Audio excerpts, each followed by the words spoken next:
So let's think beyond today.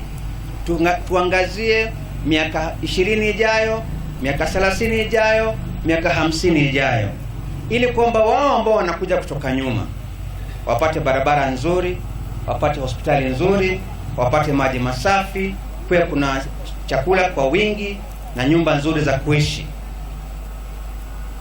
Kwa hivyo sisemi kwamba kazi mtaani imewekwa pembeni, ila nasema tu kwamba tuangazie mambo kwa upana zaidi. Manake hapa wote nikiangalia ni vijana wengi, 99% hapa ni vijana, ama si kweli?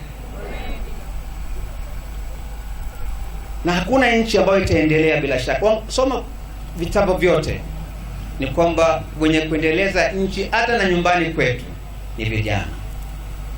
Ndio sababu serikali imeweka miradi nyingi sana za kusaidia vijana, wala sio kwa masomo tu, lakini pia kwa wao kujiendeleza kimaisha.